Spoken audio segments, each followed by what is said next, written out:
आज के case studies के इस लेक्चर में बात होगी उस जजमेंट की जिसमें ये देखने को मिलता है कि एक तरफ पत्नी मेंटेनेंस की डिमांड करती है और कोर्ट पत्नी को मेंटेनेंस देने से इनकार कर देती है। दूसरी तरफ पति डाइवोर्स का केस फाइल करता है और पति को विदाउट एलिमनी डिवोर्स की डिक्री मिल जाती है। तो यहाँ पर कोर्ट पत्नी को मेंटेनेंस भी नहीं देती है, मेंटेनेंस का केस डिसमिस कर देती है। दूसरी तरफ पति को डिवोर्स मिल जाता है और पत्नी को यहाँ पर एलिमनी भी नहीं मिलती है। अक्सर ये सब माना जाता है कि अगर पति पहले डाइवोर्स का केस फाइल करेगा तो पत्नी को मेंटेनेंस भी देना पड़ेगा, एलिमनी भी देना पड़ेगा। तो ये आपका भ्रम इस जजमेंट से दूर हो जाता है।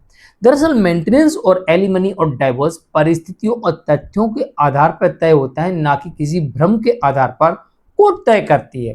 तो एक ऐसा ही जजमेंट देखने को मिलता है जहां पर कोर्ट ने पत्नी को मेंटेनेंस देने से भी इनकार कर दिया और साथ ही पति ने जो डाइवोर्स का केस फाइल किया था पति को डिवोर्स मिल जाता है और पति को एलिमनी भी नहीं देनी पड़ी।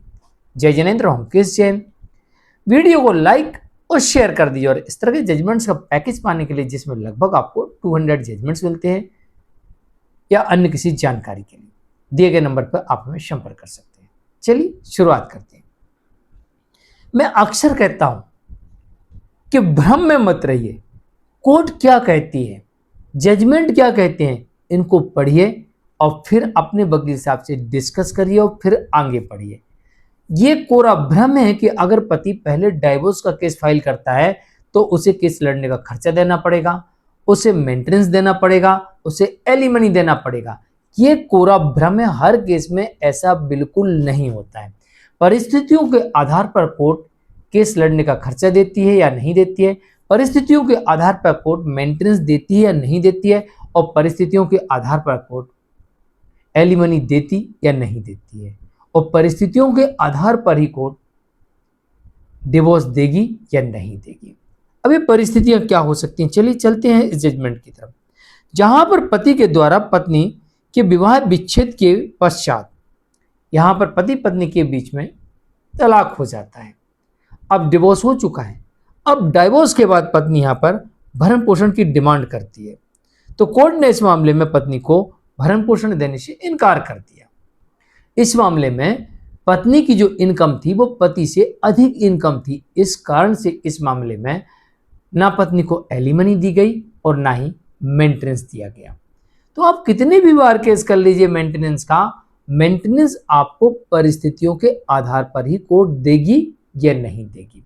इसलिए मैं अक्सर कहता हूं कि कोर्ट के समक्ष आप उन तथ्यों को रखिए जिनके आधार पर आपकी आय का प्रमाण हो, विपक्ष की आय का प्रमाण हो, अपने स्वयं के खर्चों का प्रमाण हो और अपने ऊपर जिम्मेदारियों का प्रमाण हो।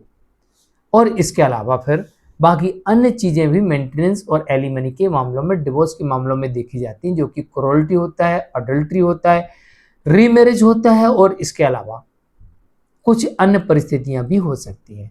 तो इस मामले में यह देखा गया कि जहां पर पत्नी की आय पति से अधिक थी, इस कारण से इस मामले में पत्नी को कोर्ट ने मेंटेनेंस देने से इनकार कर दिया और ये मेंटेनेंस का केस पत्नी ने आफ्टर डाइवोर्स लगाया था। तलाक होने के बाद अब यहां पर पत्नी ने मेंटेनेंस चाहा, लेकिन कोर्ट ने देखा कि पति की इनकम कम है और पत्नी की इनकम पति से ज्यादा है। अब इसका अनुमान आप इस तरीके से लगा सकते हैं। देखिए, पत्नी की जो जिम्मेदारी होती है, अगर उसके पास बच्चे हैं तो उसकी और उसके स्वयं की। जिस मामले में बच्चे नहीं तो वहां पर सिर्फ स्वयं की होती है। लेकिन जो पति होता है, अगर पति के पास में बच्चे हैं तो बच्चों की जिम्मेदारी, और बच्चे नहीं है तो पति की खुद की जिम्मेदारी। इसके अलावा उसके परिवार में उसके माता पिता, भाई बहन, चाचा भतीजा, बुआ, जो भी उसके परिवार में रहते हैं, जो उस पर आश्रित है, यानी कि वो कमा के लाएगा, उनको खिलाएगा, उनके लिए रोटी कपड़ा मकान सबकी व्यवस्था करेगा। तो जितनी भी जिम्मेदारियां हैं, इसमें एक कर्ज भी है कि जो कर्ज लिया है पति ने, वो कर्ज भी एक प्रकार से उसकी जिम्मेदारी है। तो इन सब की जिम्मेदारियां पति के ऊपर होती है। इस कारण से कई मामले में यह भी देखा गया है कि जहां पर पत्नी की इनकम पति के बराबर थी या पति से कम थी, उन मामलों में भी पत्नी को कोर्ट ने मेंटेनेंस और एलिमनी देने से भी इनकार कर दिया। खैर, इस मामले में पत्नी की इनकम पति से अधिक होने की वजह से ना मेंटेनेंस मिला न एलिमनी मिली और अन्य परिस्थितियों के आधार पर इस केस में पति को डिवोर्स भी मिल गया। तो इस मामले में डाइवोर्स हो जाने के बाद पत्नी ने मेंटेनेंस का केस फाइल किया था, लेकिन कोर्ट के समक्ष पति की आय और पत्नी की आय के प्रमाण थे, जिसमें कोर्ट ने देखा कि पत्नी की आय अधिक है, इस कारण से मेंटेनेंस देने से इनकार कर दिया। जजमेंट आता है इस मामले में माया श्रीवास्तव वर्सेस मनोज कुमार के मामले में, मध्य प्रदेश हाईकोर्ट का जजमेंट है। तो आज के केस स्टडीज के इस लेक्चर में इतना ही। हमेशा याद रखिए, मेंटेनेंस के मामले में इनकम, खर्चे, लायबिलिटीज तीनों को जितने अच्छे तरीके से अपने और विपक्षी की कोर्ट के समक्ष रख पाओगे सबूतों के साथ में, उतना सही और परफेक्ट आपके केस में कोर्ट आदेश करेगी। नमस्कार।